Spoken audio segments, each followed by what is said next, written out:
मात्र 2 बूंद रक्त निकालकर उसमें से उसके डीएनए की प्रचुर मात्रा को अलग करके 2000 आरपीएम पर नचाते हुए 4 डिग्री सेंटीग्रेड पर रखने के बाद 80 डिग्री सेंटीग्रेड पर उसे आजीवन संरक्षित कर दिया जाता है।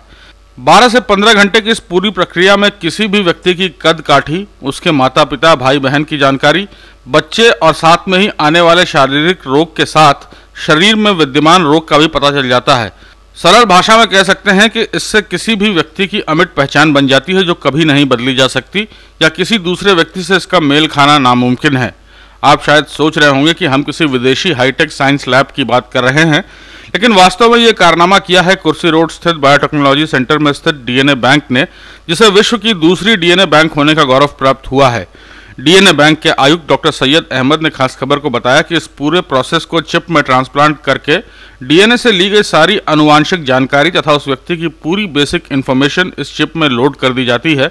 जो कि महज थंब इंप्रेशन से उसकी पूरी कुंडली का पता बता देती है। अभी तक इस पद्धति का उपयोग government of UK, Australia, USA जैसे विकसित राष्ट्र ही अपने सिटीजनशिप कार्ड के लिए कर रहे हैं, लेकिन जल्द ही ये व्यवस्था भारत सरकार के निर्वाचन आयोग और पासपोर्ट में भी लागू हो जाएगी। डॉक्टर अहमद ने बताया कि ये लैब हैदराबाद के लैब से इसलिए अलग है क्योंकि वहाँ डीएनए टेस्टिंग लैब सिर्फ अपराध शाखा के लिए ही कारगर है, लेकिन यहाँ डीएनए बैंक किसी भी व्यक्ति की पहचान के लिए उसका डीएनए संरक्षित करने की क्षमता रखता है। हम लोग की तकरीबन 10 लोगों की टीम है जो ह्यूमन डीएनए बैंक को बना रही है। जैसा कि मैंने आपको अभी बताया कि ये विश्व में FBI federal bureau of investigation जो लॉ इन्फोर्समेंट एजेंसी है USA की, उसके बाद ये पहली संस्था उसके बाद दूसरी संस्था बचती है जो डीएनए आइडेंटिफिकेशन के ऊपर काम कर रही है। डीएनए आइडेंटिफिकेशन से हमारा मतलब ये है कि किसी भी व्यक्ति की पहचान संपूर्ण भारत गणराज्य के अंदर एक ही रहे।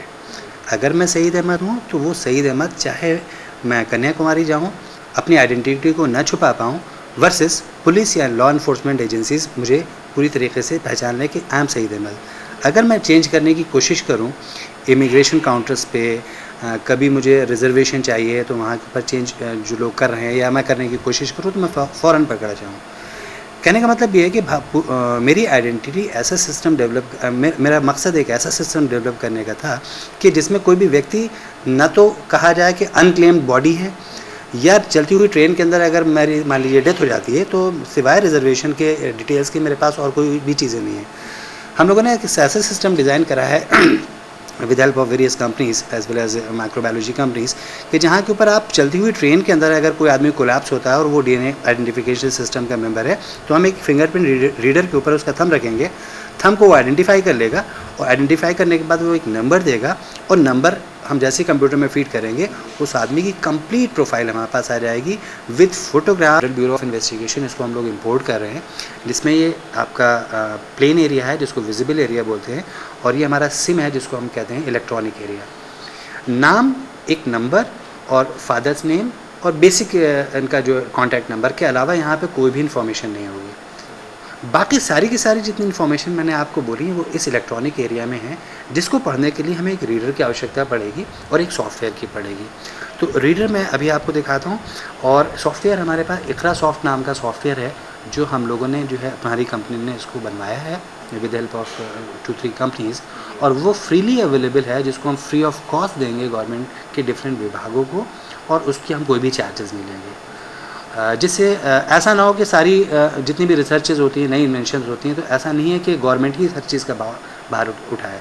ये मेरे ख्याल से ये पहला सिस्टम होगा जहाँ के ऊपर हम प्राइवेट सेक्टर से होते हुए भी गवर्नमेंट को मदद दे रहे हैं। गवर्नमेंट के अप्रूवल की जहाँ तक बात है, हमें एथिकल कमेटी से अप्रूवल मिल चुका है। उसके अलावा हमने स्टैंडर्डाइजेशन कर लिया है, बस हम लॉन्चिंग फेज से पहले एक अपनी पूरी टीम को जो है मनोवैज्ञानिक प्रक्रिया के तहत पास कर रहे हैं और ओवर वेरिफिकेशन कर रहे हैं। और जहाँ तक मैं समझता हूँ और मैंने डिक्लेयर भी करा है गवर्नमेंट के, चूँकि हम बायोटेक पार्क के अभिन्न अंग हैं और बायोटेक पार्क भारत सरकार की बहुत ही ड्रीम प्रोजेक्ट है, और सारी इन्फॉर्मेशन जो कुछ भी हम लोग कर रहे हैं गवर्नमेंट ऑफ इंडिया के पास में है, तो इसको अब हमें इम्प्लीमेंट करना है। जहाँ तक मैं समझता हूँ 2 हफ्ता या बहुत ज़्यादा 20 दिन के अंदर हम लोग इसको जनरल पब्लिक में लॉन्च कर सकते हैं। हैदराबाद CCM में